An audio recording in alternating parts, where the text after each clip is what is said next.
21 anos de idade eu me caso com um rapaz que era um pequeno empresário da cidade, que tem uma história muito linda também. E os meus pais foram no meu casamento para não ficar feio para a sociedade, porque até então eles também não conversavam comigo ainda pelo fato de eu ter me apaixonado em Jesus. Meu casamento, então, meus pais foram. 1 ano de casada, eu fico grávida e tive um aborto de 3 meses. Passa um tempo, fico grávida de novo, outro aborto eu tive. Descobriu que eu tinha falta de progesterona e que não conseguia engravidar, nem segurar gestação alguma sem remédio para engravidar. Então eu tomo remédio, fico grávida novamente, e com 8 meses de gestação, justamente no dia que eu completo 24 anos de idade, nasce a minha primeira filha, Letícia, branquinha dos olhos azuis como o pai, linda. A minha mãe ainda era muito longe de mim, os meus pais não se aproximavam de mim pelo fato de eu estar apaixonada em Deus.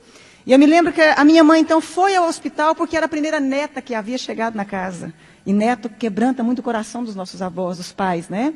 Mamãe foi no hospital e eu me lembro que eu pensei assim, que coisa boa, que bom que a minha mãe veio aqui agora me ver a netinha, né?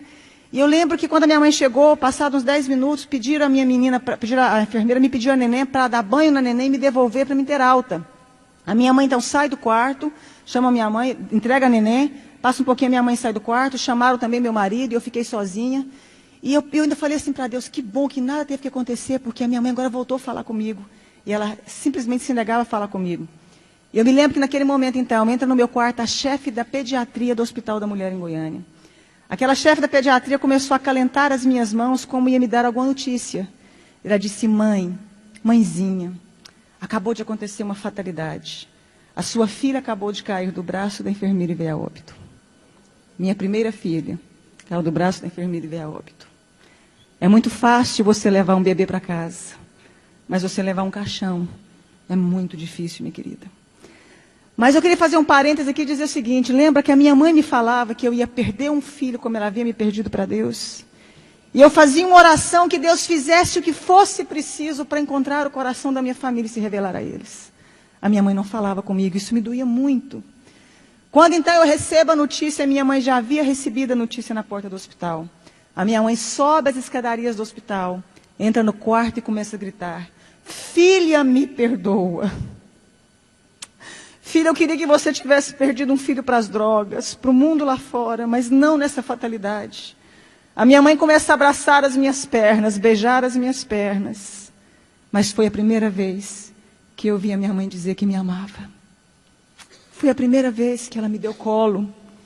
Foi a primeira vez que a minha mãe teve tempo de dizer que eu era especial e importante para ela.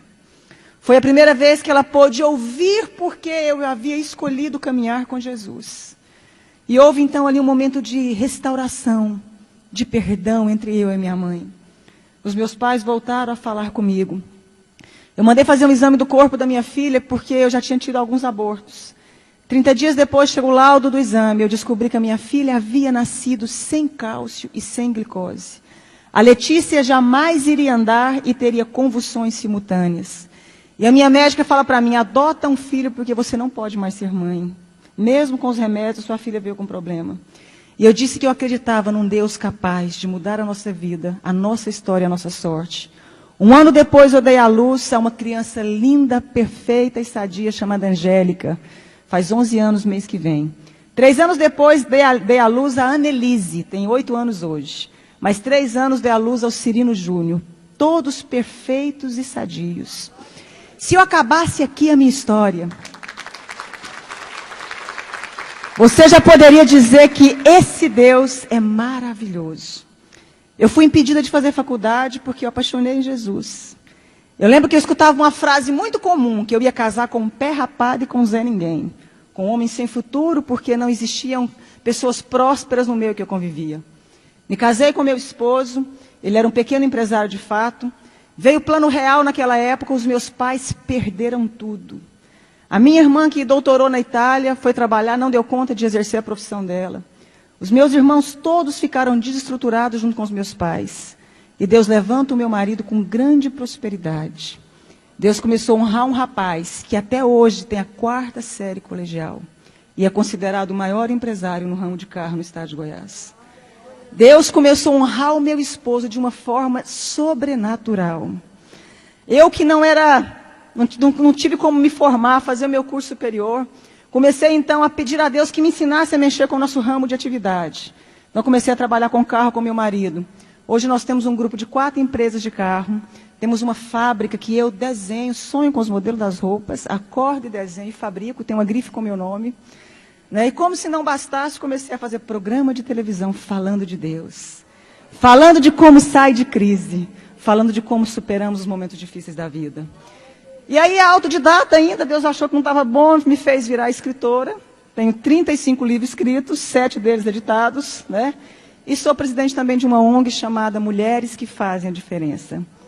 Eu pude entender algo na minha vida, que quando a gente acha que a gente não é ninguém, e que não tem como mais resolver a nossa história, existe um Deus capaz de fazer um milagre na sua vida. Existe um Deus capaz de mudar toda a sua história. Para terminar, os meus pais, quando perderam tudo, vieram trabalhar para nós. Meu pai trabalhou como meu motorista há muito tempo. Agora eu dei um caminhão para ele trabalhar na cidade do interior, cuidando de frete. A minha mãe é a chefe da minha fábrica. Os meus irmãos um tempo trabalharam conosco. Todos eles vieram trabalhar conosco. Deus, meu pai um dia chorando me disse, um dia eu te disse que Deus mudasse a sua história, mas eu não imaginava que eu fazia parte dela. Eu quero dizer uma frase para você, dentro do nosso tema. A pessoa que é covarde, ela não tenta fazer nada na vida. O fracassado, ele não termina. E o vencedor não desiste. Você nasceu para vencer.